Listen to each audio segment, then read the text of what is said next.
와이어리스한 세계에 많은 분들이 계시리라고 생각을 하고 오늘 인천대 명예교수로 계시는 이종렬 교수께서 아주 시의적절한 발언을 발표를 해주시겠습니다.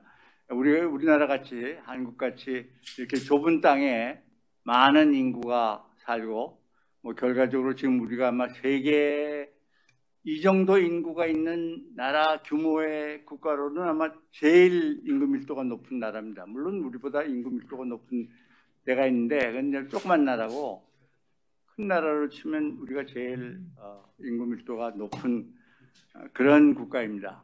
우리 같은 형편에서는 이 초광역 도시라든지 수직으로 그 생태 구조를 만드는 것이 필연적입니다. 물론 오늘 발표하실 이따가 이 교수께서 얘기를 하시겠지만 그 전부터 플로리다 교수나 이런 분들은 이 다른 여러 가지 이유도 있지만 자원을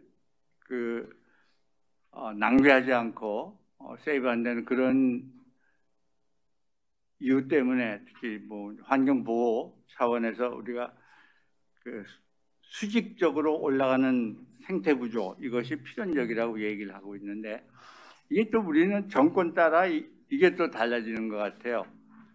제가 잘못 얘기하는 건지 모르겠지만 그냥 아주 크게 보면 이 지금 정권은 그 전까지는 대개 이렇게 수직적 도시지향적인 국가보다는 전원지향적인 소도시 지향적인 그런 국가였던 것 같아요. 정부였던 것 같아요.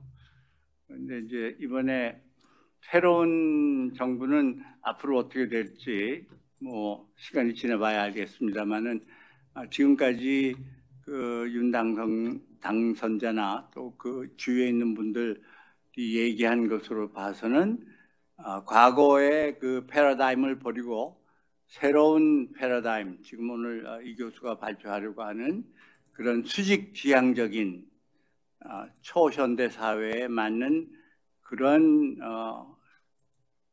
얼트라 모더니스틱한 그런 생태계를 지향하는 아마 정부가 되지 않을까 하는 것이 그냥 제가 잘못 알고 있는지 모르지만 그런 시점이라고 생각이 됩니다. 그래서 특히 오늘 이 교수님 발제가 더 큰 의미, 정책적으로 큰 의미가 있다고 생각합니다. 그러면 이 교수님 발제를 듣도록 하겠습니다.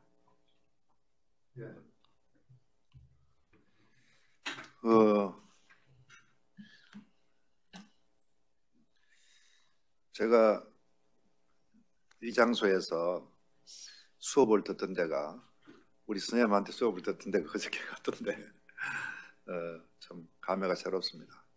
그래서 학위를 하고 와서 제가 1년 석사과정하고 박사과정 1년 이제 2학기 여기서 강의를 하고 했습니다. 그런 이제 과거의 추억이 생각이 납니다. 오늘 제가 이제 말씀드리고 싶은 거는 기존의 사람들이 일반적으로 생각하는 거하고 약간 빗나가는 그런 관점을 이제 이야기하는 겁니다. 근데 빗나가는 관점이라는 거는 역사적인 에비던스에 빗나가는 게 아니고 사람들이 내가 개인적으로 생각하기로는 사람들이 잘못 생각하고 있는, 그러니까 잘못 생각하기보다는 하여튼 그런 일반적인 경향하고 반대된다. 그런 말씀드립니다. 사람들은 흔히 균형을 좋아하거든. 균형, 밸런스, 균형을 이제 추구하는 걸 좋아합니다. 그게 이제 좋은 걸로 이렇게 생각을 합니다. 그런데 얼핏 들으면 우리가 이제 밸런스가 맞다 이런 표현들이 긍정적으로 이제 좋은 걸로 들립니다. 그런데 현실은 어떠냐? 현실은 우리가 사는 이 현실은 경쟁을 요구하는 겁니다. 그러니까 경쟁에서 도태되면 균형을 잡았다 안 잡았다 이게 의미가 없는 겁니다. 그렇지 않습니까? 올림픽 경기에 나가서 내가 아무리 균형을 잘 잡고 해도 경쟁에서 치면은 그걸로 끝이거든요. 그래서 제가 한 20분 동안 발제를 하는 이 내용은 인류가 생기고 나서 지금까지 사람들의 그 헤비스타 정주 시스템에 대한 이야기를 하는 겁니다. 거기에서 사람들은 항상 뭘 이야기를 하냐면은, 항상은 아니지만 그 균형을 자꾸 추구하려고 하는데, 현실은 그렇지 않고 경쟁력이 중요한 걸로 이렇게 변화되고 있습니다. 그거를 우리가 인식해야 된다 이겁니다. 그게 제목입니다. 균형에서 글로벌 경쟁력으로 패러다임이 변화돼야 된다. 변화돼야 된다라는 그런 말씀입니다. 그래서 세계적인 추세를 보면, 혹시 그게 인터넷이 됐는지 뭐 한번 틀어봐 주세요. 한번 틀어봐 주세요. 그것만 틀어봐 주면. 요게 1900 요게 일단 한번 보면 이제 감을 잡을 수 있습니다. In 1950, New York and Tokyo were the only so-called megacities, cities with more than 10 million inhabitants. By 1980, these were joined by Mexico City, Sao Paulo, and Osaka. In 2010, there were over 20 megacities spanning almost every continent. Today, there are 32 megacities. Urbanization is happening faster than at any time in human history. Asia accounts for over half of today's megacities. By 2030, nearly 9% of the world's population will live in 41 megacities. But it's in Africa where some of the most rapid urbanization will take place in the future.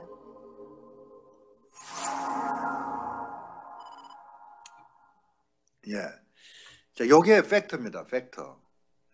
여기에 대해서는 뭐 무슨 내가 이랬으면 좋겠다 저랬으면 좋겠다가 이게 해당이 안 돼요. 이게 1950년부터 지금까지 흘러온 팩트입니다. 1950도 아까 나오잖아요. 예, 뉴욕하고 2개 도시만 초광역 메가폴리스인데 지금은 어떻게 됐어요? 전 세계에 쫙 퍼져가지고 그게 이제 트렌드다 이겁니다. 트렌드.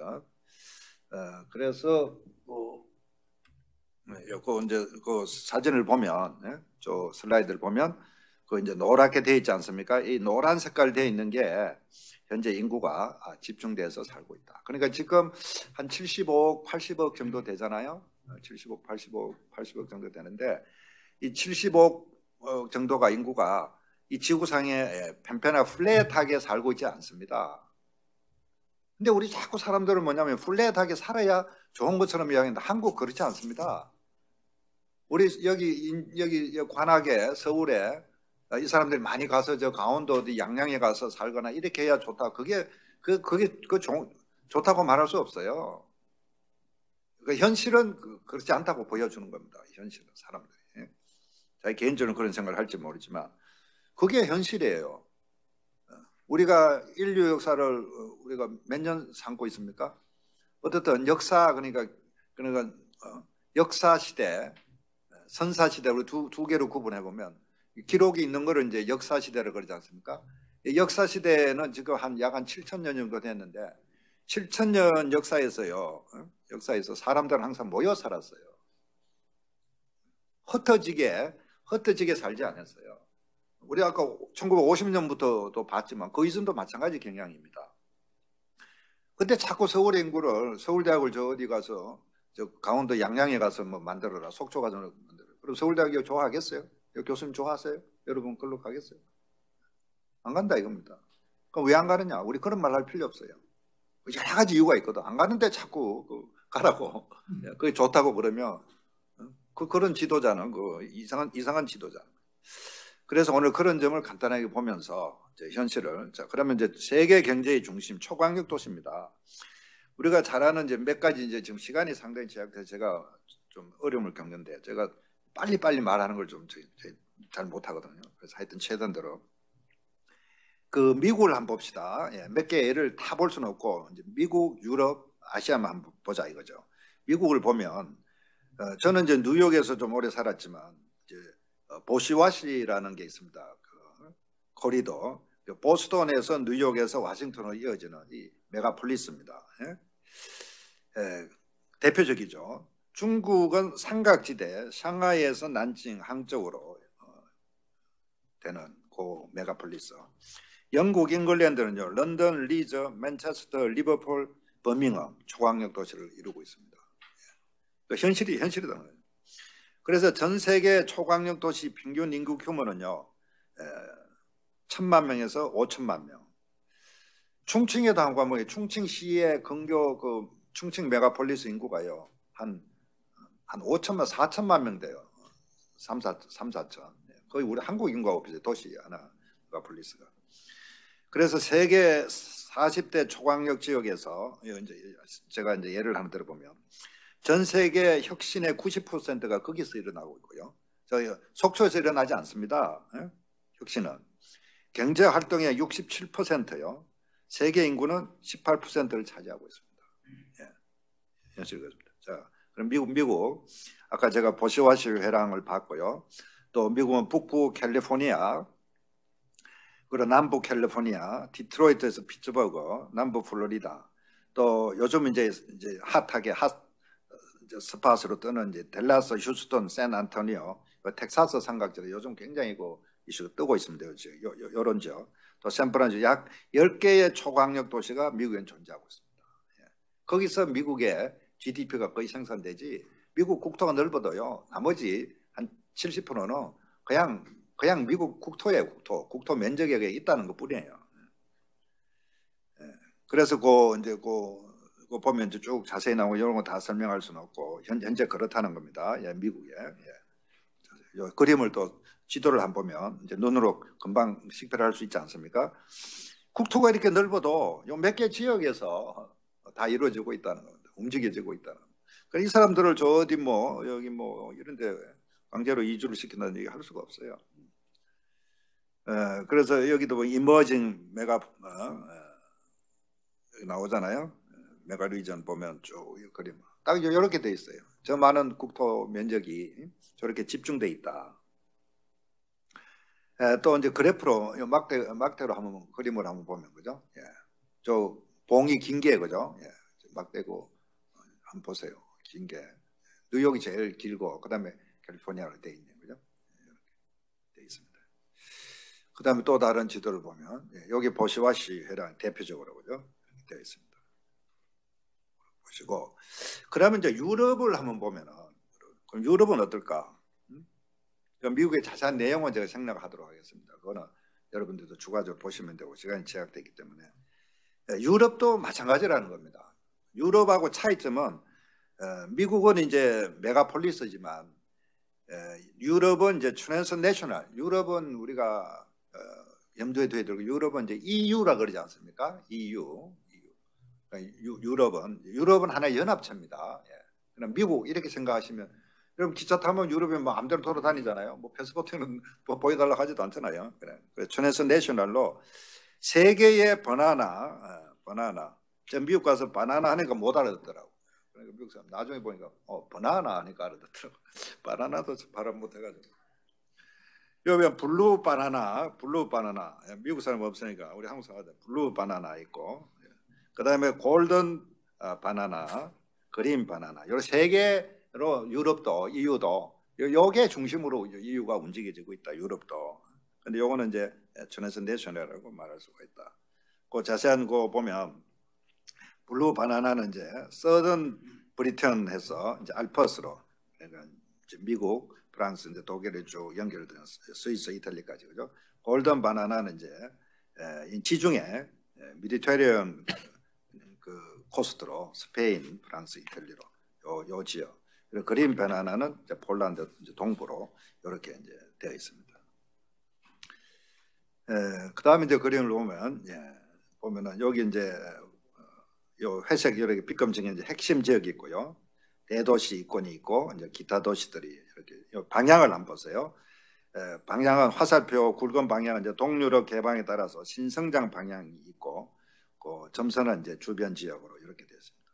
이렇게 유럽도 분명하게 집중적으로 활동이 일어나고 있다. 인간의 활동들이. 그러면 예를 들면 스위스의 도시 연계 네트워크를 한번 보시면 스위스 대표적으로 스위스 저는 코로나 끝나면 이제 가을에는 스위스를 꼭 다시 한번 방문하고 싶은데 베른에 꼭 다시 한번 가고 싶어요. 겨울에 가서 추웠는데. 그 도시 글로벌 위상 제고 또 주변 국가 거점 지역 네트워킹 강화를 위해서 스위스는 대표적으로 도시 네트워크를 추구하고 있다. 그래서 스위스 가보시면 여러분이 그걸 경험할 수 있습니다. 그 쥐리, 뮌헨, 그다음에 스투트가르트, 그다음에 또 제네바에서 리옹. 이쪽 지역에 가보니까요, 막 프랑스 말을 쓰더라고. 또 거기는 인근 국경 지역이니까. 또 바젤에서 이렇게 또 밀란하고 연결되어 있고 이런 식으로 연계돼서 스위스가 움직여지고 있다. 그 그림을 또 한번 보시는 거죠. 이렇게 볼 수가 있습니다. 그러니까 어디든 플랫한 데는 이 지구상에 없습니다, 여러분. 그걸 생각하셔야 돼. 그건 소설을 쓰는 겁니다, 사람들이. 소설 인기가 있어요, 그 소설은. 그 다음에 또 한번 보시면 연계돼서 그죠? 스위스의 각 도시들이 저렇게 딱 네트워크로 연결돼 있습니다. 그 다음에 이제 위에 이제 발트해 연안 도시 간 협력도 보시면요. 거기도 이제 탈린, 제가 아직 탈린을 가보지 못했는데 거기 꼭 한번 가보려고 제가 하고 있는데 요번에 이제 스위스 가면 거기 헬싱키도 가고 북유럽 가고 탈린도 거기 트윈 시티라고 그럽니다. 그게 헬싱키하고 에스토니아 수도 탈린하고 트윈 시티라 그래서 굉장히 서로 연계돼 있다. 그런 걸 우리가 알 수 있고 지금 뭐 거기 뭐 또 전쟁도 일어나고 있지만은 그런 모습을 볼 수 있습니다. 그 그림을 한번 보면 탈린하고 이제 헬싱키하고 저거는 아주 뭐 그냥 뭐 페리로 그냥 왔다 갔다 이렇게 빈번한 교류를 하고 있습니다. 그래서 우리는 탈링크라고 또 그렇습니다. 그렇게 해서 이제 보고 그다음에 이제 아시아를 이제 넘어와서 아시아 다 볼 수는 없고 일본이 아니고 봐도 마찬가지입니다. 그러니까 중국을 이제 대표적으로 중국을 한번 보면 중국도 우리가 인구가 한 15억이라 그러는데 많은 그 인구가 살고 있고 영토가 면적이 넓지만은 거기도 결국은 세계 초강력 도시가 중국을 대부분 담당하고 있다. 징진지라 그래서 이제 베이징, 텐진, 그다음에 허베이. 허베이는 지가 이게 이제 허베이의 옛날 도시 이름입니다. 그래서 지를 따와서 징진지랍니다. 징진지가 이제 때문에 우리 한국은 이제 미세먼지나 공기가 오염돼 있다 이래 보시면 됩니다. 여기가 이제 큰 메가폴리스니까 우리 여기 바로 우리 인접해 있지 않습니까? 그래서 우리 한국의 오염은 제가 그 전문가는 아니지만은 한 40% 반 정도는 이 징진지의 영향이다 이렇게 보시면 됩니다. 그래서 그 내용을 보시면 그게 하나의 메가폴리스고 그 다음에 이제 홍콩, 마카오, 선전 이렇게 연결되는 그 광동성에서 9개 도시를 연결해서 하는 초강력 메가폴리스가 있고요. 그걸 우리 외강 아우라 그러기도 하고 다완시라 그러기도 이렇게 돼 있습니다. 그 다음에 이제 상하이시하고 저장, 장수성, 안우이성 등 이거는 이제 장강 삼각주 지역 델타 지역이다. 그러니까 중국이 그 넓은 지역도 세계 초강력으로 이 그림을 한번 보시면 여러분 더 이해하기 쉽습니다. 중국 잘 안 가봐서 잘 모르지만 초대형 도시를 거듭나는 징진지 보시면 그죠? 징진지. 허베이성은 배후인데 여기 확산되고 돼서 베이징하고 텐진이 주로 허베이성까지 확산해서 이렇게 이제 하는 게 중국의 국가 정책입니다. 그렇게 해서 징진지를 볼 수 있고요. 그 다음에 이제 거기 그림을 또 지도를 보시면 중국이 그죠? 이렇게 영토가 넓지만은 몇 개 됩니까? 요 10개 내잖아요. 10개 내의 도시가 중국을 전체를 거의 다 한 80% 뭐 GDP나 이런 거의 70~80%를 차지하고 있다 이렇게 볼 수가 있습니다. 징진지를 다시 한번 보시면 그죠? 베이징하고 이렇게 허베이를 이제 넓혀지고 있습니다. 텐진하고죠. 베이징, 텐진. 그래서 우리 여러분들이 이제 겨울철에 베이징이나 텐진 가보시면 갈 수가 없습니다, 여러분. 왜? 눈을 뜰 수가 없어요. 엄청 이런 어려운 점들이 있죠. 몰려 있으니까. 그 다음에 이제 광저우 와서 요거 보면 이제 주장 삼각주 보면은 이제 상하이하고 이렇게 연결되는 홍콩, 마카오, 그죠? 상하이 연결되는 주장상거리, 광저우까지 이렇게 해서 여기 메가폴리스를 형성하고 있습니다. 그래서 간단하게 이제 그렇게 펄 리버 보시면 델타. 근데 요거 이제 하나 재밌는 거는 여기 보시면 제가 요 이제 보면 인구 규모를 보면요. 여기 보면은 재밌습니다. 여기 뭐하고 이제 비교되어 있냐면은 여기 미국 도시하고 이렇게 이제 비교를 해놨습니다. 미국 도시하고 중국의 요 초강력 도시의 그 지역들을 미국의 도시하고 보면 시카고, 토론토, 또 로스앤젤레스, 델라스 이렇게 비교를 해서 중국이 참 대단합니다, 그죠? 예. 그래서 그렇게 서로 상응되고 있다. 그래서 예를 들면은 요 하나의 지역이 우리 남한의 그 GDP하고 맞먹는 것이 요 하나에 상응하고 있다 이렇게 보시면 되고. 그래서 그 인구들 쭉 보면요, 여러분 보시면 이렇게 집중돼 있다. 그러니까 제가 강조하는 거는 집중돼 있다는 걸 말씀드립니다. 자, 그다음에 이제 현황을 쫙 보여드렸고, 그다음에 이제 제가 질문을 하나 던지겠습니다.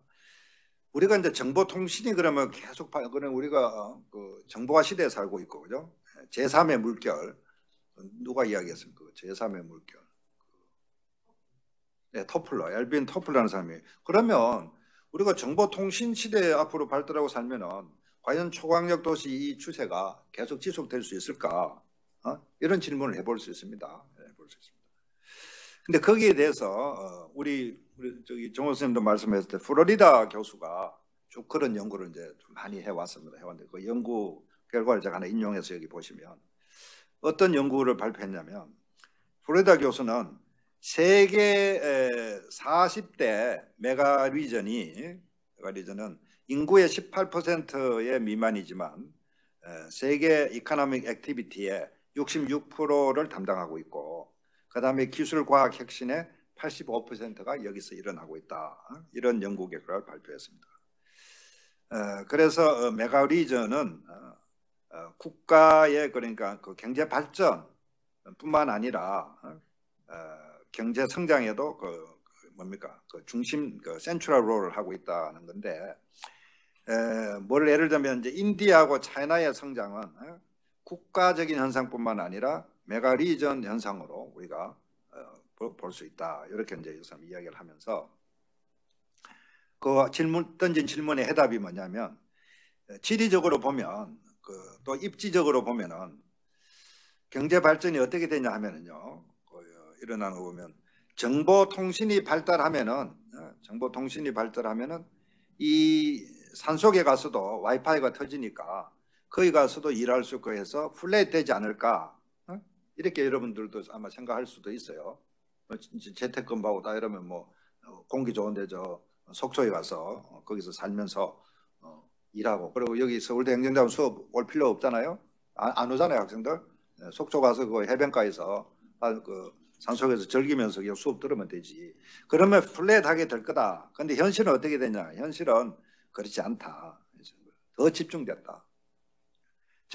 엘빈 토플러가 정보 인포메이션 테크놀로지가 발달할수록 세계적인 추세는 어떻게 됐습니까? 더 컨센트레이션 됐다는 겁니다. 플랫 되지 않았다는 겁니다. 더 메가시대가 더 발달. 우리가 봤지 않습니까?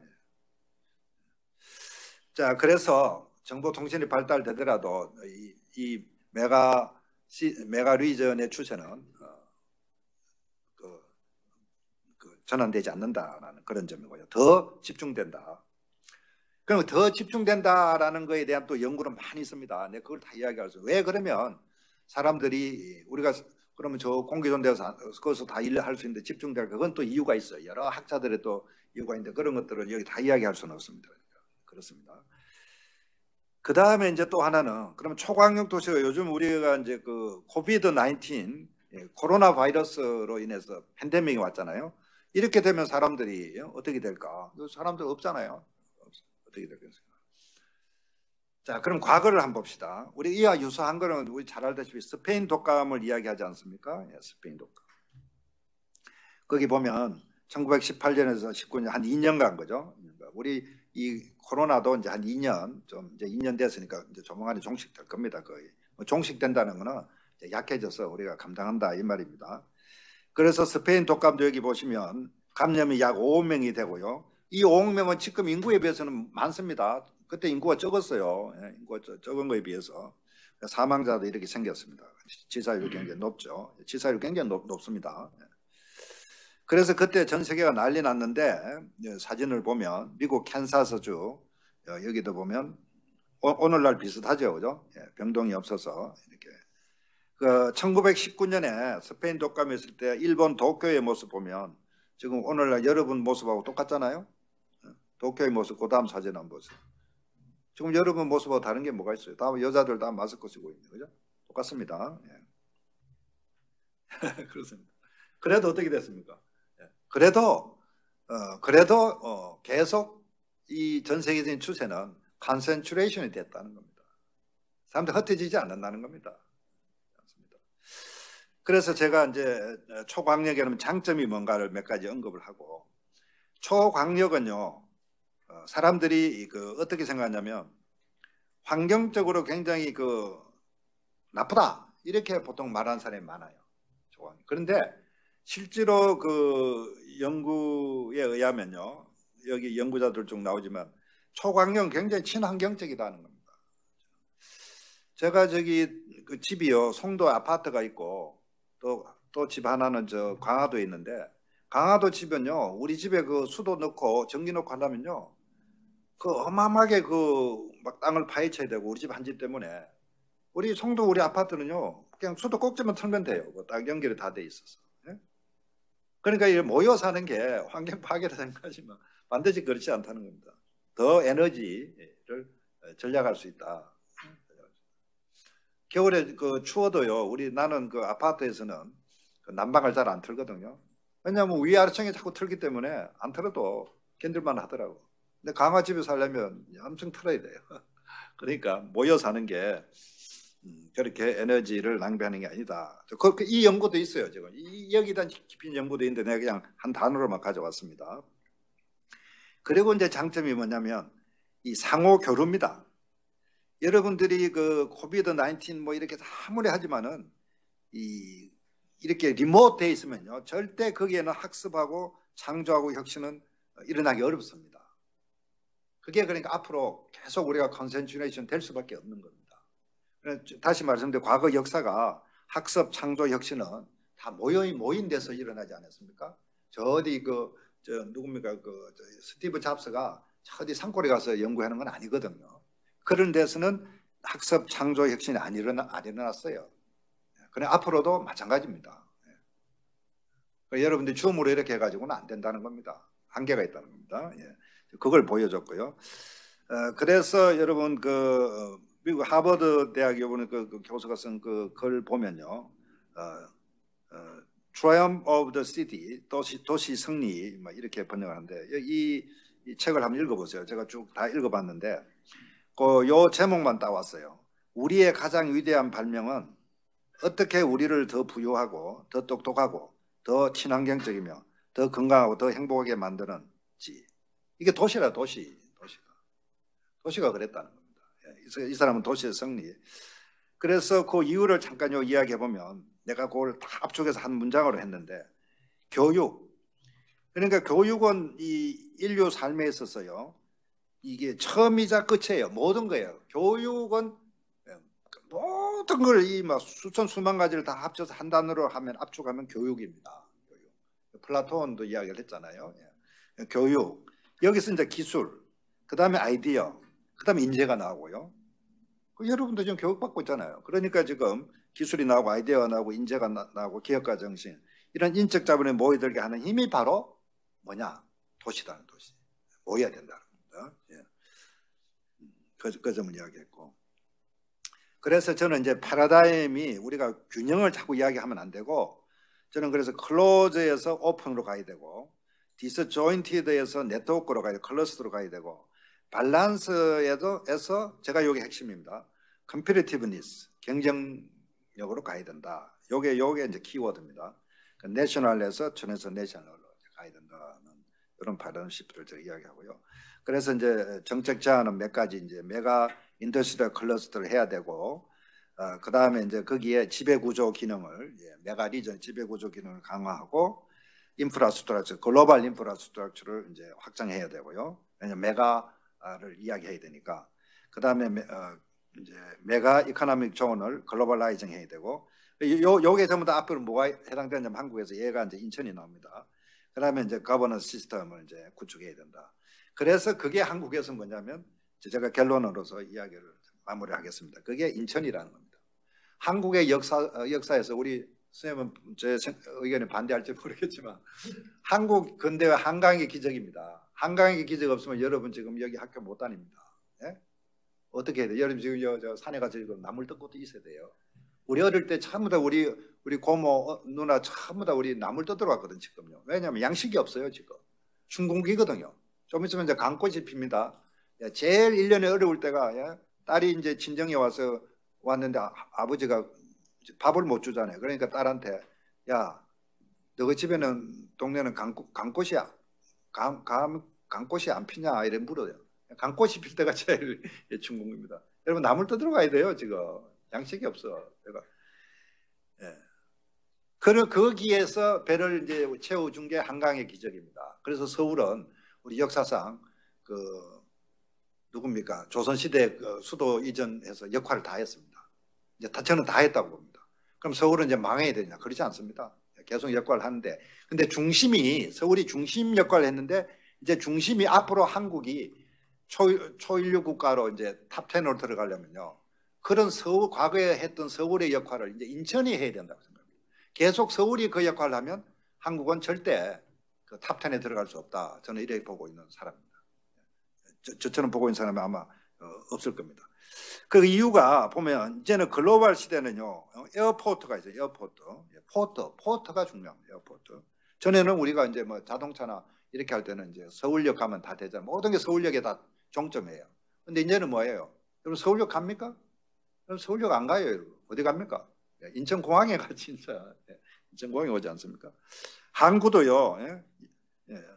연안부도. 연안부도 노래도 있지 않습니까? 연안부도. 우리 선생님도 저는 중국에서 연안부도 배 타고 오시더라고 보니까. 그 서해안 허브거든 인천이. 세계 허브면서. 그러면 도로도요. 인천은요. 사통팔달이라나 했던 모두. 제가 우리 송도에 저기 오는데 30분이면 옵니다. 30분. 사통 오다 8달이에요. 그 다음에 또 중요한 이제 남북 접경 지역을 접하고 있고요. 중국하고 연계되어 있고. 그리고 이제 전 세계에서 리딩하는 국가들은 내륙에서 해양 세력들입니다. 해양 세력. 한국이 안 되는 게 내륙 중 서울 중심으로는 안 된다. 한계가 있다는 겁니다. 그 다음에 인천은 이제 경제 자유구역이 있고. 인천에 오시면요. 여러분들 전부 다 한국 최초는 다 인천에 있습니다.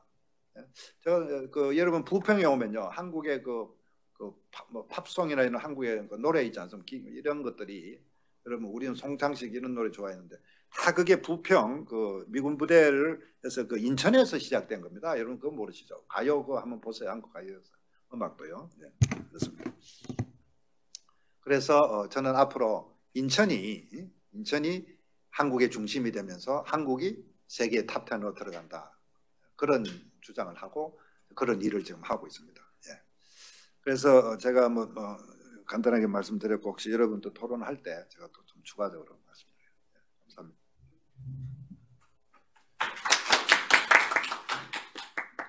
수고하셨습니다. 이 교수님.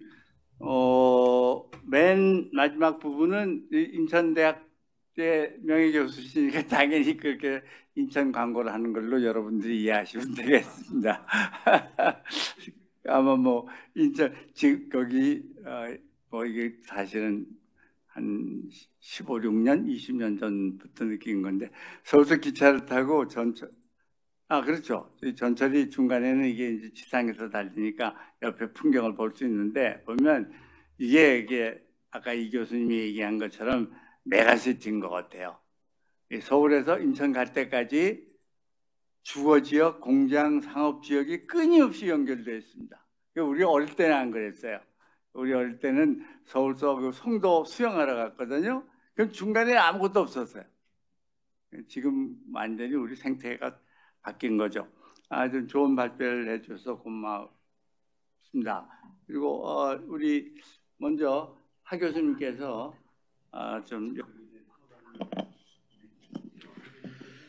토론토 대학에서 마지막 아침 토론토 교수 이름도 같은데 자기대로 말씀하시죠. 네, 국민의 안상입니다.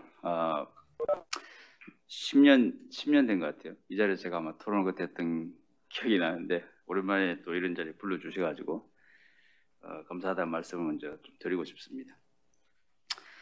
사실 우리 정호 교수님이나 뭐 이종률 교수님 제가 항상 뭐 사적인 자리에서 뵈면서 너무 항상 여러 가지를 많이 배우고 있는데 오늘 이렇게 또 굉장히 또 진지한 공적인 내용을 가지고 또 토론을 할 수 있는 기회를 가져서 사실 굉장히 영광스럽게 생각하고요.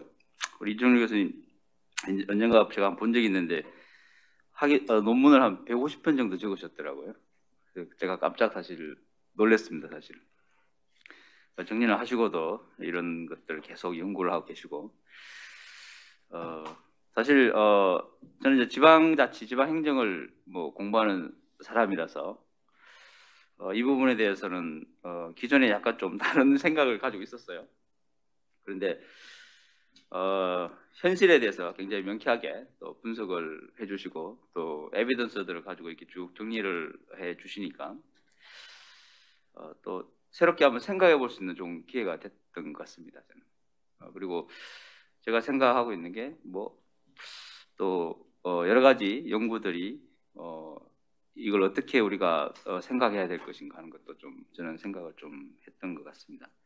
그래서 몇 가지 주절주절이 그냥 제 개인적인 생각을 좀 적었어요. 저는 그래서 그 몇 가지 그냥 두서없이 좀 말씀을 좀 드리고 싶습니다.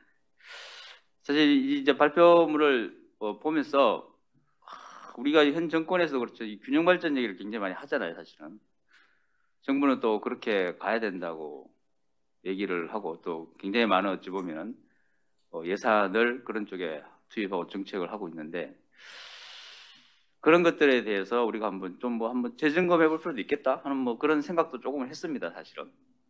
근데 도시가 기본적으로 아까 이제 우리 이 정강 원장님도 말씀하신 데 약간 생리적인 게 있는 것 같아요. 성장하는 자연적으로 그렇게 도시들이 이렇게 초강력 도시로 성장하는 그런 어떤 성향이 저는 있다고 생각을 합니다. 그러나 이제 그게 사실은 이제 그렇게 생리적으로 성장할 하려고 하는 것은 그렇게 함으로써 기능을 더 잘할 수 있기 때문에 또 여러 가지 역할을 할 수 있기 때문에 그런데 그러나 이제 그게 예를 들어서 너무 좀 이렇게 과도하게 넘어섰을 때 또 우리 인간의 입장에 봤을 때 어떤 어느 정도가 바람직한 수준이고 또 어느 정도까지 우리가 이렇게 그런 것들에 대해서 어떤 정책적으로 관리를 해야 되냐는 문제는 조금 더 고민을 해보고 좀 더 섬세하게 접근할 필요가 있지 않나 생각도 저는 조금 들었어요. 사실은. 몇 가지 좀 말씀을 드리면 사실 이 초강력 도시가 되기 위해서는 저는 몇 가지 좀 조건이 좀 이렇게 맞아야 한다고 생각합니다.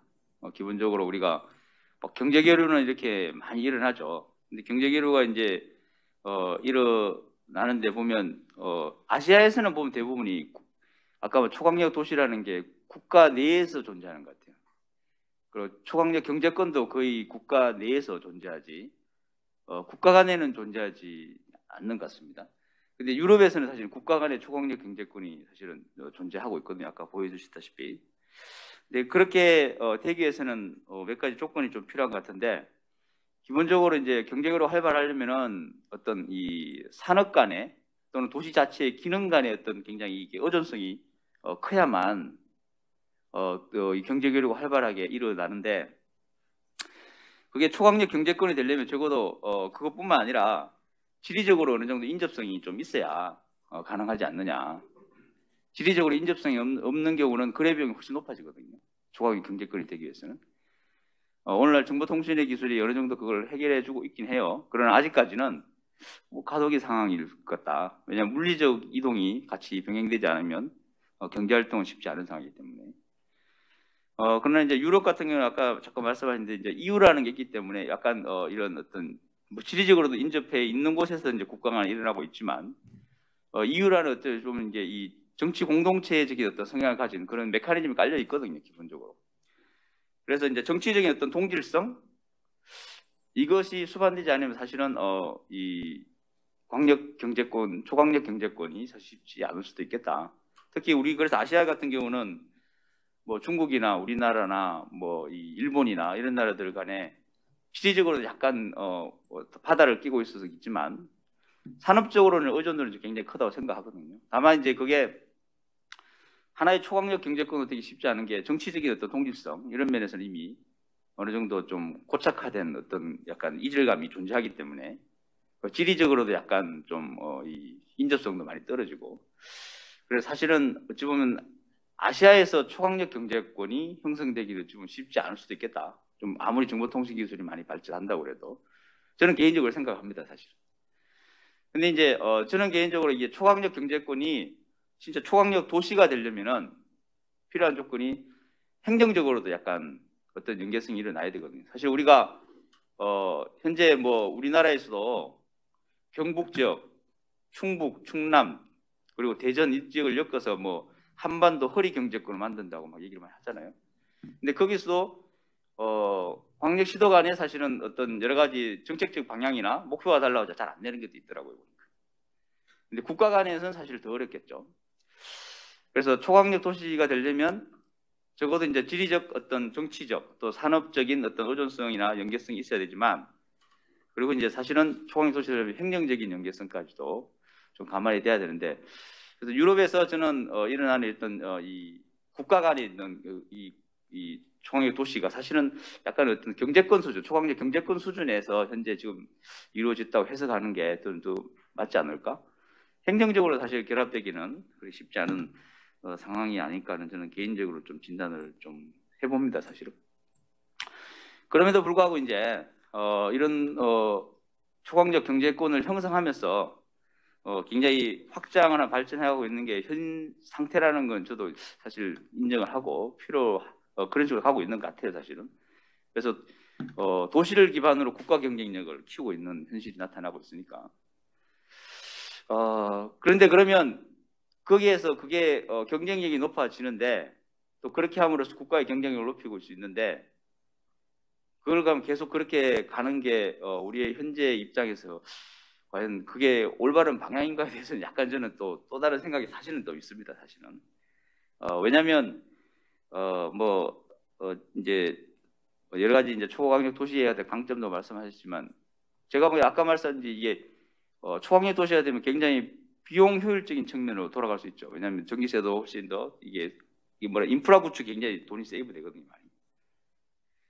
그런데 한편으로는 이 도시가 뭐 감당해낼 수 있는 그 부하량을 넘어서는 것들이 사실 굉장히 많이 생기는 것 같아요. 그래서 이 생활 폐수, 쓰레기 문제부터 해가지고 또 집이 많아지면 집값의 상승. 사실 우리가 1억 주고도 살 수 있는 집 우리는 10억을 주고 저는 살고 있다고 생각하거든요, 사실은. 그 비용만큼의 우리가 감당을 사실 하고 살아가는 겁니다, 사실은. 그걸 위해서 돈을 열심히 벌어야 되고 때에 따른 과로를 하고 때에 따른 사회적 가치 측면에서의 비윤리적인 것들도 새 사회가 많이 발생시키고 있고 그런 것들을 보이지 않는 어떤 비용. 근데 한편으로 굉장히 또 보이는 비용들도 굉장히 크죠. 그래서 저는 초강력 도시, 초강력 경제권을 형성하는 것들이 사실 도시의 어떤 생리적인 굉장히 바른 방향이라고 볼 수는 있지만 그게 그 적절한 수준을 우리가 관리해 주는 게 지금 국가의 역할이라고 생각합니다. 국가가 그걸 어느 정도 관리를 해줄 수 있어야 되는 그거. 그래서 실질적으로 사람들이 생활하는데 실질적으로 그런 비용들을 최소화할 수 있게. 그래서 저는 초강력 도시가 되는데 국가가 뭘 구해내야 될까? 뭐 이론적인 얘기하지만 우리가 초강력 도시가 되더라도 사람들의 생활 양식이 컴팩트 시티에서 할 수 있는 생활의 패턴이 약간 활성화될 수 있으면 어느 정도는 괜찮다고 생각이 들어요. 그 자기가 살아가는 지역의 주거지와 직장과 여러 가지 시설들이 다 함께 갖춰서 교통비용도 세이브할 수 있고 환경적으로도 뭐 이렇게 어느 정도는 다 이렇게 쾌적한 환경에 살 수 있고 여러 가지 생활 공동체도 형성될 수 있고 하는 것들이 될 수 있으면 저는 굉장히 좋다고 생각해요. 근데 초강력 도시가 또 안 좋은 게 그게 쉽지 않은 구조가 사실은. 그래서 국가적으로는 약간 그런 측면에서 저는 역할을 굉장히 좀 잘 해야 되지 않을까 하는 생각을 좀 뭐 많이 좀 해봤습니다. 그래서 그냥 균형 발전해가지고 지방으로 우리가 뭐 인구를 분산하려는 역할이 아니라 서울이나 이런 수도권이 초강력 도시로서의 구조를 가지고 있지만 그 안에서 사람들의 생활 패턴 이런 것들의 변화를 만들어내는 노력들을 국가가 한번 해보면 것도 저는 좋지 않겠나 하는 생각이 한편으로 좀 더 들었습니다. 그런 것도 그렇고 또 퀘스천 두 가지를 던져주셨는데 사실 이제 이 요즘 사회를 뭐 이게 디지털 대전환 시대 이렇게 하면서 굉장히 많은 이제 순기능적 측면을 또 주로 많이 얘기하죠, 사실은. 뭐 사실 우리는 디지털 대전환을 얘기하는 이유는 그걸 순기능을 활용하기 위해서 저는 얘기를 한다고 생각합니다. 그게 어떤 다양한 어떤 여러 가지 나쁜 방향으로 활용이 클 것 같으면 사실 그런 얘기를 주장하면 안 되겠죠. 그러나 훨씬 순기능이 클 수 있기 때문에 그런 얘기를 하는데 저는 개인적으로 사실 이 디지털 전환 시대가 우리 초강력 시대에 살아가는 데 있어서 어느 정도는 어떤 이런 초강력 시대의 어떤 물리적인 어떤 접근성을 줄여주는 데는 기여할 수 있다고 저는 생각은 좀 합니다. 이제 플로리다 이런 사람도 연구를 했는데 사실 이제 그런 분이 연구했던 2000년대 한 5년 10년과 우리가 코로나를 겪으면서 사실은 지금의 어떤 이 디지털 전환 디지털 시대에서의 사람들의 체감도가 좀 많이 바뀐 것 같아요. 그때도 뭐 이렇게 우리가 사람들이 이렇게 이메일을 주고받고 서로가 약간 뭐 이렇게 뭐 화상으로 이렇게 일부 쪽 했지만 만족도가 굉장히 떨어졌거든요, 사실은. 그래서 사실은 회의를 거의 못했어요. 그래서 국회에 온다고 해도 지방에 있는 사람들은 거의 다 올라왔죠, 사실은. 그러나 요즘은 그렇지 않은 것 같아요. 사람들의 약간 생각도 많이 바뀐 것 같아요.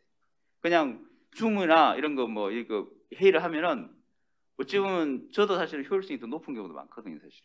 할 말 다 하고 얘기 자료 띄워가면서 보여주고 뭐 얘기도 하고 이제 그런 것들에 있어서 그래서 이 인포메이션 기술이라는 게 ICT 기술의 어떤 체감도가 사실은 굉장히 높아지고 있기 때문에 저는 어떤 초강력 도시의 어떤 여러 가지 우리가 강점으로 누렸던 것들을 어느 정도는 기술이 해결해주고 있다. 사실 카카오 같은 회사가 지금 제주도가 있잖아요, 본사가. 굳이 서울에 있을 필요를 못 느끼고 있거든요. 다 그런 것처럼. 그래서 초강력 도시는 물리적으로 접근성을 굉장히 높여줌으로 인해서 생겼던 집적화의 어떤 장점들을 그런 것 때문에 이제 뭐 했다고 저는 생각을 하고 있는데 그런 측면에서 이런 인포메이션 이런 디지털 기술들이 앞으로 이제 또 뭐 발전하면서 저는 그런 부분을 좀 기여할 수 있고 그런 측면에서 우리가 적극적으로 저는 뭐 좋을 수 있다는 생각 가지고 코비드 같은 경우도 사실 코비드가 사실 어찌 보면 사람들에게 약간 어찌 보면 반강제적으로 이런 어떤 인포메이션 기술들 쓰게 만든 것도 있는 것 같아요. 저도 사실은 수업할 때 잘 안 썼어요. 근데 요즘은 이제 적극적으로 안 하려 안 할 수가 없더라고요. 안 하려 안 할 수가 없어요. 그래서 줌 기능도 자세한 것도 다 익히고 가장 효율적으로 수업을 또 하기 위해서 대면 수업을 이제 뭐 전환이 돼서 하고는 있지만 그때 했던 것들이 남아 있어가지고 사실은 수업 시간에도 여러 가지를 좀 많이 써요. 다 이제 우리도 좀 뭐 이런 뭐 이 태블릿 들고 들어가서 수업도 다 하고 줌으로 띄우고 줌 수업도 하면서 비대면도 듣고 대면도 듣고 그래서 뭐 토론도 시키고 하거든요. 근데 그게 못할 것 같았는데 또 되더라고 해보니까 또 그게 이제 약간 코비드가 어찌 보면 그런 측면에서 우리가 내가 배워야 된다는 인식을 굉장히 크게 높여주면서 어느 정도는 이제 기여를 했는데 기본적으로 근데 코비드뿐만 아니라 모든 건 바이러스라는 거는 인간의 활동을 제약하는 거잖아요, 사실은. 어떤 바이러스가 나와도 바이러스는 인간의 활동을 제약하는 방향으로 움직일 거라고 저는 생각합니다. 그거는 변함없이. 그래서 이제 활동하는 데 제약을 갈 건데 이거 하나만 가지고 우리가 이제 초강력 도시를 어떻게 변화를 가져올 것이다고 얘기하기엔 조금 아쉬움이 있는데 그러나 사람의 활동이 제약하면서 바이러스라는 것은 기본적으로 공기를 통해서 움직이는 것들이기 때문에 뭐 상식적으로 생각해 보면 저는 사람들이 오히려 근교로 나가거나 이런 어떤 그래서 도시 확산, 도시 확장 이런 것들에는 어느 정도 영향을 줄 것 같아요 저는. 근데 그것만으로 사람들이 초강력 도시가 없어지냐? 그렇지는 않을 거거든요. 오히려 사람들 교통비용 훨씬 초래할 겁니다. 왜냐하면 사람은 출근해야 되고 먹고 살아야 되니까. 같이 이제 그게 정보기술이 결합되면은 저는 이제 이런 어떤 초강력 도시들을 어느 정도 완화시키는데도 저는 좀 기여할 수 있지 않겠나 하는 개인적인 생각도 좀 사실은 좀 해봤습니다. 근데 분명한 거는 초강력 도시화 되고 있는 게 우리 국제사의 현실인 것 같아요. 현실이고 도시가 그렇게 하면서 국가의 경쟁력을 대표하고 있는 게 현실이고. 근데 이거에서 우리가 이제 그 적절한 수준을 지금 끊어줘야 될 때가 나는 좀 사실 왔다고 생각해요, 사실. 그래서 앞으로 지금 ESG 얘기도 많이 하는데 그런 걸 얘기하는 이유가 이미 우리의 현실이 그렇게 초강력 도시화 되는 상황 속에서 이미 나타나는 부작용이 아닐까 뭐 하는 그런 생각도 해봅니다. 그래서 현실적으로 냉정하게 우리가 초강력 도시를 통해서 경쟁력을 키워가고 국가들이 그렇게 또 경제적인 어떤 파워를 키우고 있지만 그러나 우리가 가야 할 방향에 있어서는 한 번 더 좀 더 고민을 해서 그런 부분에서 부작용 같은 것들을 우리가 치유하면서 아까 말씀드렸듯이 이제 초강력 도시가 되더라도 그 안에서 어떤 컴팩트 시티 어떤 생활 라이프 스타일 같은 것들 그런 걸 통해서 우리가 국가가 의도적으로 그런 부분은 좀 이렇게 개선할 수 있는 방향으로 이끌어가는 정책들이 좀 나와야 되지 않나 생각도 좀 해봤습니다.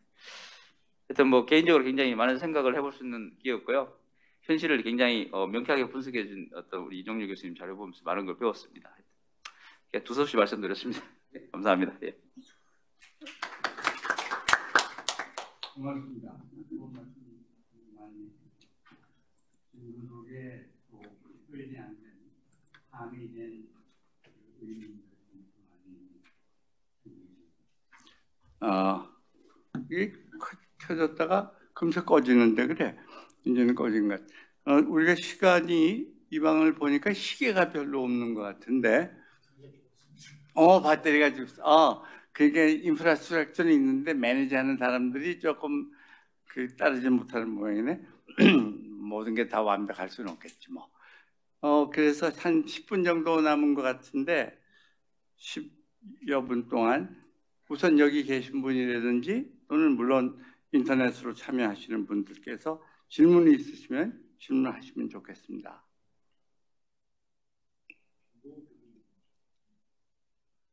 김동욱 선생, 얘기 들려요? 김동욱 선생. 네, 제 목소리 들립니까? 김동욱 선생 얘기 들리시나요? 들리는데? 오케이. 네, 잘 네, 들리는데? 네. 이종렬 교수님 아주 열심히 좋은 내용 발표해 주셔서 감사합니다. 네. 지금 우리 초강력 경제권 관련해서는 대한민국은 지금 서울이나 인천이나 이 수도권 쪽이 뭐 그런 비슷한 현상이 나타나는 것 같고, 또 하나는 부산, 울산, 뭐 서쪽으로 보면 김해, 창원까지 이어지는 그런 동남권 쪽에 이 메가폴리스 현상이 있는 것 같습니다. 근데 수도권하고 부산에는 조금 다르게 접근을 해야 될 것 같고요. 저는 오히려 지금 정부가 적극적으로 개입해서 이런 것들을 좀 조장한다면 차라리 부산이나 울산이나 이런 창원까지 이어지는 동남벨트의 새로운 거점을 만드는 차원에서 초강력 경제권 뭐 이걸 좀 추진하는 게 어떨까 싶습니다. 그래서 최근에 부울경 초강력 이 광역 대도시 뭐 이런 특별 행정기구 같은 거 이런 것들은 상당히 바람직한 논의가 아닌가 이런 생각을 해봅니다. 네. 근데 이종률 원장님은 인천을 얘기하셨는데 지금 이제 단기적으로 보면 글로벌리 중국하고 미국하고가 이제 상당히 패권 경쟁을 하면서 한국하고 중국의 관계가 더 밀접해지기보다는 약간 디커플링 되는 좀 멀어지는 게 아닌가 그런 차원에서 보면 인천을 포함한 서해 경제권의 새로운 어떤 국가를 넘어서는 그런 초강력 경제권 형성은 조금 어렵지 않을까 이런 생각을 해봅니다. 이상입니다. 고맙습니다. 아마 여기 관련된 데서 추가로 질문하실 분들도 많으실 것 같은데 다른 질문 있으시면 또. 저는 우리 김 선생님 참 좋은 얘기를 하셨는데 지금 이제 한국과 중국 또 뭐 인천의 그 역할, 미래 역할 이런 거 하면서 결국은 국제 정치의 역학이 어떻게 작용하느냐 그런 얘기를 김 선생님이 해주셨는데 국내도 마찬가지인 것 같아요. 우리가 사실은 내 기억으로 쭉 산업화 이후에 몇십 년 동안 도시 집중 전략으로, 그것이 뭐 전략으로 그랬는지 또는 자연 현상으로 그랬는지 아마 둘 다겠죠. 그렇게 되던 걸 노무현 대통령이 나오면서 완전히 그 반대되는 얘기를 꺼냈단 말이에요. 서울은 만 원이다. 서울 사람만 다 해먹으면 안 된다. 그래서 다 나누자. 완전히 180도가 맞겠네. 360만 원점으로 돌아오지. 그래서 흩어놓은 거예요. 그런데 물론 이제 그건 아주 굉장히 극단적인 얘기고, 그 다음에 이제 뭐 박근혜 대통령도 서울을 뭐 충청도로 뭐 세종시로 바꾸는데 찬성하여서 그 대통령 된 거란 말이에요. 그래서 이제 국제관계 국제 역학적인 문제를 김동욱 선생님이 이제 지적을 하셨는데, 또 국내에도 이것이 우리가 그런 뭐 광역 집중 뭐 정책으로 나가냐 또는 안 나가냐 하는 데서 필히 고려해야 할 문제가 이 정치적인 환경인 것 같아요. 특히 이제 파퓰리즘이 이게 정보통신 이게 앞으로는 사이클이 있어서 저는 바뀌어질 거라고 생각이 됩니다. 근데 이제 지금 정보통신 기술이 확산되는 이 초기 중기까지는 파퓰리즘이 아주 극성을 부릴 거라고 생각이 돼요. 그럼 이것이 우리 행정을 한다든지 정책 전문가들에게는 전혀 도움이 안 되는 그런, 물론 도움되는 것도 있습니다, 분명히. 그런데 그 반대했던 그 부조리 현상들도 많이 일어나고 있습니다. 여러분이 여기 주위에서 우리가 지금 매일 보고 있는 그죠? 그래서 이걸 어떻게, 좋은 정책도 지난 5, 6년 동안에 뭐 이 정부에서 잘한 것도 있고 잘못한 것도 있고, 그런데 잘못한 거의 상당한 부분은 뭐냐면 정책을 정치화했다는 게 문제거든요. 그런데 뭐 정책이라는 건 항상 정치하고 관련이 있긴 있지만, 그리고 전문가들은 정책 전문가가 되는 거지 정치 전문가는 아니란 말이에요.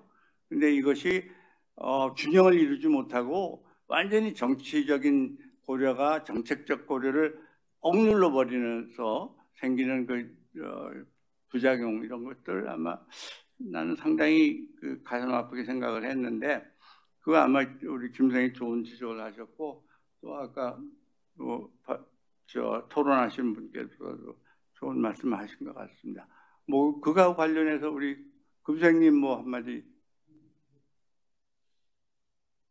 뭐 저도 말씀 주신 게 되게 이제 워낙 많은 요인들이 섞여 있어서 어느 하나를 탁 택하기는 되게 어려운 이슈인 것 같습니다.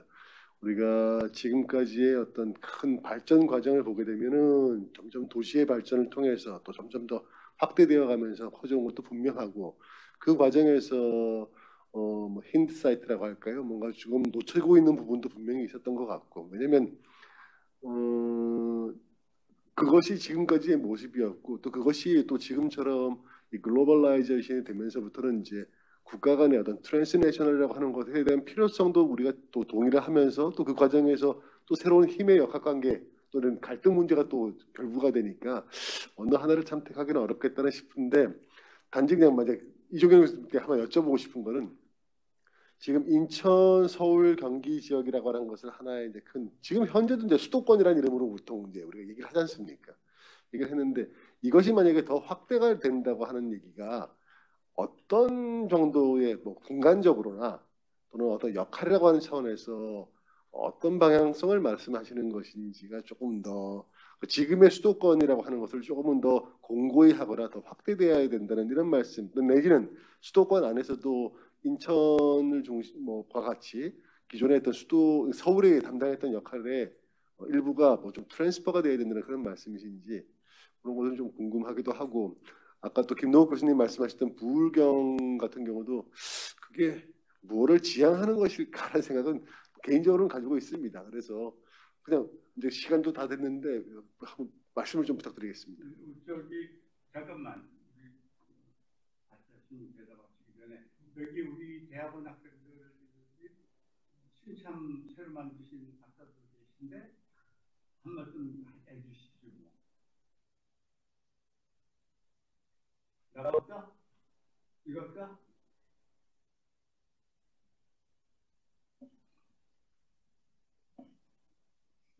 한마디 하세요. 그분 중에 한 사람. 네, 그러면 저도 이종열 교수님 말씀해 주신 거 되게 재밌게 잘 봤습니다. 특히 앞에 지도로 이야기해 주셔서 좀 더 재미있게 접근할 수 있었던 것 같습니다. 제가 질문이라기보다는 궁금했던 지점이 유럽에서는 국가가 그 아까 말씀하셨던 탈린링크처럼 그러니까 바다를 건너서 있는 다른 지역과도 같이 다 국가 간에 연결할 수 있는 메가시티가 가능한데 우리나라는 다 어떻게 보면 섬처럼 이어져 있잖아요. 중국이랑 일본이랑 한국 간에도 그런 식의 바다를 건너가는 그런 국가 간 메가시티 형성을 할 수도 있었을 텐데 왜 유럽의 형태처럼 그렇게 이루어지지 않는지 사실은 정치나 국가적 맥락 뭐 여러 가지 이유가 당연히 있겠지만 그래도 탈린링크에 대한 설명이 조금 궁금한 지점이었다고 생각을 하고는 있었습니다. 감사합니다. 고맙습니다. 그러면은 뭐 이 교수님 대답을 좀 해주시죠. 예. 하여튼 일단 관심 있게 들어줘서 고맙고요. 먼저 우리 하 교수님 토론하고 김동욱 교수님 토론이 좀 유사한 점도 있고 해서 김동욱 교수님 아주 그 지적에 대해서 고맙게 생각하고 그 점에 관해서 이제 우리는 공통점이 행정학자니까 물론 이제 도시라는 걸 이제 지역을 연구하지만 행정학자니까 우리 행정학적인 관점에서 제가 이제 언급은 하지 않았지만 우리 김동욱 교수님이 이제 좀 화두를 꺼내려 하다가 좀 시간상 저는 이렇게 생각합니다. 윤석열 정부가 이제 대통령이 이제 국정을 수행하면서 성공해야겠죠. 저는 이제 제일 기대하는 거는 지금 기존의 우리 행정 체제가 이제 도 정부가 있지 않습니까? 도시 이렇게 나간단 말이에요. 저는 그거를 한 번은 검토를 해볼 때가 되지 않았는가. 도 정부의 저는 무용론을 계속 저는 가지고 있습니다. 왜 도가 지금 시대 아까 뭐 우리 하 교수님도 이제 디지털 정부 시대를 이야기했는데 그 말은 초강력 도시가 필요 없다는 말보다는 도 정부가 필요 없다는 말이에요. 사실은 저는 그렇게 생각을 하고 있습니다. 그걸 당연하게 내가 경기도 뭐 안양시 이렇게 나가지만 당연하게 그건 도가 그는 뭘 말씀드리냐면 저는 초강력 중심으로 네트워크를 형성해야 된다는 겁니다. 그래서 도가 필요 있는 게 좀 생활권이죠. 그건 생활권. 쉽게 말해서 우리가 아까 부울경도 이야기했는데 그거 다 같이 생활하면 예를 들면 우리가 뭐 이제 영천하고 예를 들면 저는 이제 봉화 우리 옛날에 우리 아버지 살아 계실 때 그 저기 뭐야 놀란 게 봉화에 어떤 여자가 한복을 입고 우리 집에 찾아왔어요. 여기 이 뭐뭐씨 되겠냐. 그래 우리 엄마가 화가 나가지고 사가지고 어떤 선물 그 과자 보따리를 탁 마당에 내팽개치는 그걸 아직도 기억이 나는데 그 봉화하고요. 봉화 그다음에 그 뭡니까 춘향 이쪽이 전부 다 같은 생활권이에요. 근데 우리는 자꾸 도 중심으로만 생각하는데 그거 필요가 없어요. 경상북도만 한번 보세요. 처음부터 그게 경상북도가 왜 있어야 되냐 이거죠. 그러니까 같은 생활권에 거기에 따른 아까 우리 김동욱 교수님 이야기했다시피 이게 자꾸 꺼지네. 그런 특별 행정 스페셜 그게 디스트릭트 미국에는 그런 게 유사하게 많이 있거든요. 그러니까 그런 거 중심으로 행정체계 개편이 우리 행정학자들이 좀 화두를 던지고 좀 밀고 나가야 되지 않을까. 도움이 필요 없어요. 그러니까 예를 들면 대구 있으면요. 경상북도는 뭐라고 하냐면 대구시고 그 방해만 돼요. 결제만 하나 더 라인이 생겨서 아무 필요 없는 거예요. 그러면 그쪽 지역에 몇 개가 클러스터를 해서 그 정부가 새로 필요한 거예요. 그래서 저는 그런 주장을 하면서 그런 이제 특별 행정 기구들이 필요하다. 그래서 그거를 도정부처럼 그렇게 하는 것보다는 뭐 어떤 권한을, 그죠? 미국에도 스페셜 디스트릭을 우리 공부해 보면 거기는 이제 권한도 있고 책임도 다 있지 않습니까? 또 조세권도 있거든요. 예, 그런 식으로 우리가 좀 접근이 필요한 거는 앞으로 계속 이거는 화두가 저는 던지고 싶어요. 던지고 싶고. 그 다음에 이제 인천은요, 중국하고 가까이 물론 있습니다. 근데 인천은 중국의 관문이 아니에요. 인천은 세계의 관문입니다. 여러분, 유럽에서 비행기 타고 오면요, 인천국제공항에 내린다 그러지 무슨 중국 아니에요. 예, 중국하고 그냥 가까이 있는 거고. 그러니까 그 인천은 그 관문이라기보다는 세계의 허브입니다. 이제 세계 국제공항에서요, 인천이 연속 뭐 계속 뭐 1위를 차지했다 이런 공항에 가보면 그 선부처 있지 않습니까? 뭐 선전이. 그 점에서 좀 언급하고 싶은 거는 세계 관문이랑 잊어서는 안 되고요. 세계 관문이 그 서울이 아니에요, 여러분. 서울. 저는 그래서 서울대학의 역할은 이제 이걸로 끝나고 인천대학이 대체해야만 한국이 초일류 국가가 될 수 있다, 그런 생각을 하고요. 아까 우리 고래 학생 이야기했다시피 중국하고 달린 그 이야기는 저는 이거는 좀 취소시켜요. 제가 지금 인천 후보하고 이렇게 좀 이야기하면서 무슨 이야기를 하냐면은 인천하고 중국하고 지하 터널을, 한중 터널을 이야기하는 게 이게 유권자에게 별로 도움이 안 되더라고요. 지금 왜냐면 반중이 있어가지고. 그래서 제가 내세우진 않지만 선거 끝나면 그거는 이제 많이 전에부터 논란이 해왔던 건데, 인천에서요, 해저터널 뚫으면 300km 정도 됩니다. 300km. 중국 300km. 돈이 얼마 소요되느냐. 그래서 그거는 이제 여러 가지 물론 이제 복잡한 점이 깔려 있지만은 그 단련하고 그런 관계로 가능해요. 그러니까 한 시간 얼마면 바로 그냥 인천에서 차 밟으면요, 한 120을 밟으면 금방 중국에.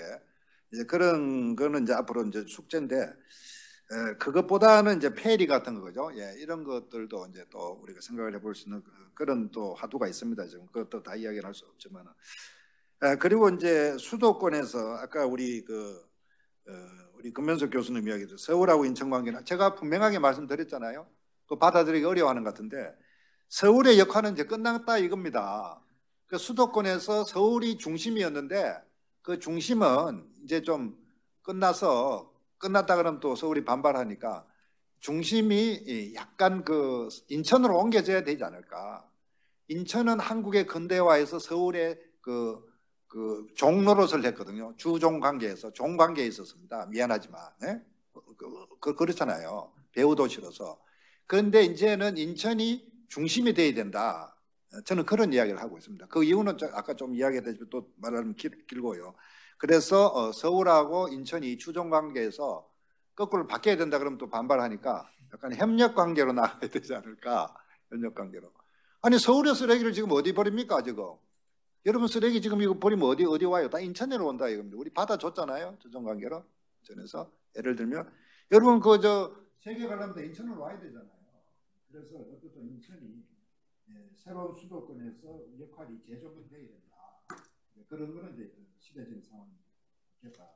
그래서 앞으로 행정체제 개편하고 이 행정학자들이 이런 점에 있어서 많은 화두를 가지고 이야기를 해야 되지 않을까. 맨날 무슨 연기준 예산, 연기준에 그걸 가르치면 뭐예요? 연기준은 몰라도 예산 잘 짜요. 그래서 우리 하 교수님들 마지막으로 하나는 여기 계시는 분들 여학생들 물어보세요. 시집 갈 때 농촌으로 가고 싶냐고 물어보세요. 아니면 뉴욕으로 가고 싶냐. 답이 나와 있어요. 농촌 안 가려고 그럴 겁니다. 네? 농촌 시집 갈 거냐, 뉴욕으로 시집 갈 거냐, 뉴욕 간다 그러지. 자꾸 강제로 보내려고 하는 정책은 그거는 실패한다. 춤을 추려면 이제 홍대에 가야 돼요. 홍대 가서 사람들이 뻑뻑거리는 거 좋아하잖아요. 저 어디 뭐 양양 속초 가서 혼자서 춤출 수 있어요. 시간 걸립니다. 그게 현실이에요. 그래서 흩어지면 죽고 뭉치면 삽니다. 네, 고맙습니다. 좋은 발표 많이 해주셨고, 이제 나중 인천대학에 계시기 때문에 인천 광고도 많이 했습니다. 뭐 앞으로 우리나라 이제 아마 정치 행정에 큰 게 저는 몇 가지 문제가 있다고 생각하는데 그 중에 하나가 이제 이 지역주의죠, 그죠? 뭐 선거 때마다 너무 판연하게 나타나고 있는데 그거 타파하는 방법 중에 하나가 뭐 여러 가지 있겠지만 있고 뭐 하루 이틀에 될 건 아니지만 우리 교수님이 얘기하신 것처럼 저 행정 조직을 개편해서 도를 없애는 거 그거 필요하다고 생각이 됩니다. 물론 이게 이제 장래의 큰 과제겠죠. 뭐 쉽게 될 수 있는 건 아니고 여러분들이 많이 참여해 주셔서 좋은 말씀해 주셔서 또 고맙습니다. 이 포럼 장소가 앞으로 우리 학자들이 연구하는 데도 도움이 되고 학생들이 공부를 하고 연마하는 데도 도움이 되기를 바랍니다. 고맙습니다, 여러분.